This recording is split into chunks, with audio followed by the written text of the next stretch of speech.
I'm Mike Bradner, and this is Capital Views, and we have with us today Nils Andreassen. Is that right pronunciation? That's right, yep. Okay, I got that.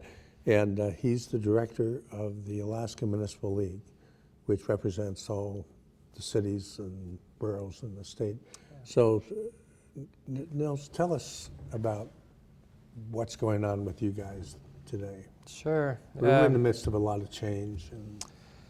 Yeah, and so Alaska Municipal League is directly responsible to 165 cities and boroughs around the state, all of whom have different priorities and issues that affect them.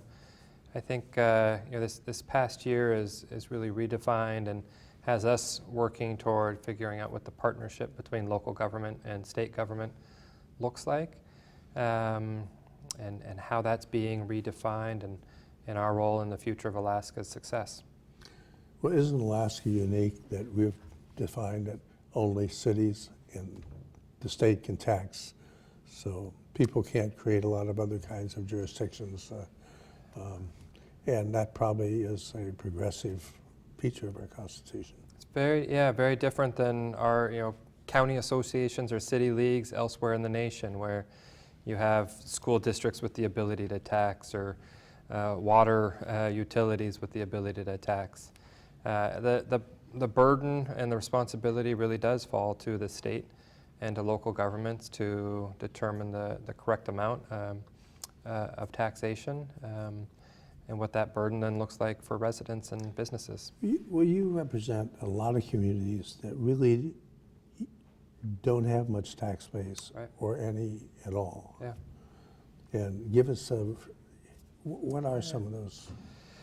Yeah, so I think that we look to about 100 incorporated cities with very small populations who are probably all second-class cities, which means they have very limited powers in terms of the things that they can do or are allowed to do by state statute, and therefore focused on making sure the lights are on in those communities. They help with elections, and they might do animal control, and they have some utility responsibilities, but it's making sure that there's, Now we have our big boroughs and right, some of our first-class cities that are very viable, but then we also have those which get maybe some fish taxes, or they get some Forest Service money or PILT money, and then there's those that don't get those. Yeah. And that they have to run sewer and water systems. Right. So, yeah. So what's the big agenda this year for? I think there's incredible need. I mean, across those haves and have-nots in terms of tax base, there's incredible need. We look at water and wastewater, and I can point to $1.6 billion in need. We look to school construction and maintenance. I can point to $2.6 billion in need. The capital improvement projects at a local level, $2.9 billion in need.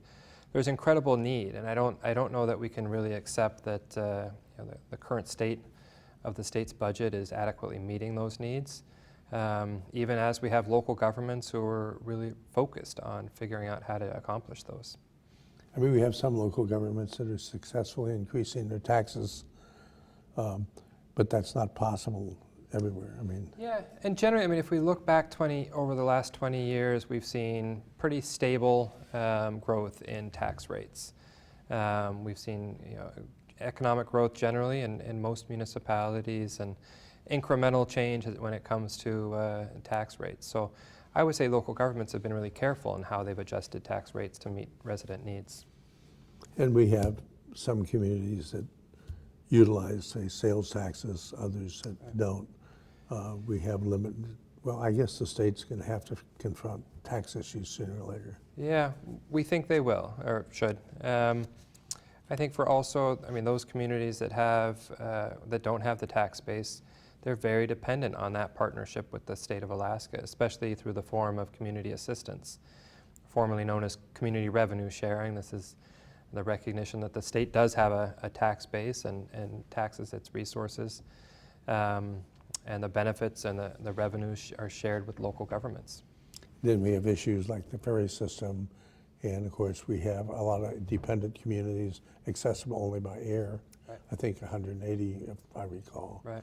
So, and you have to deal with those issues. Yeah, we have to respond to the needs of members, and our members are incredibly diverse with 34 ferry communities and 64 who are affected by the state's pension system. All members are affected by community assistance, but only 19 by school bond debt reimbursement, even though for those 19 it's the highest priority for those communities. Yeah.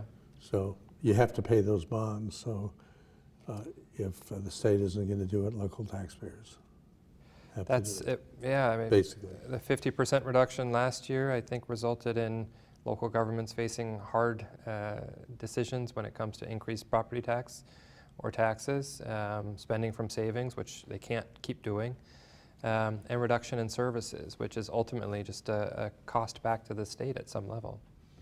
Was there a danger that we're going to chew up all the reserves, and then when you have crisis, you can't step up to the plate? Yeah.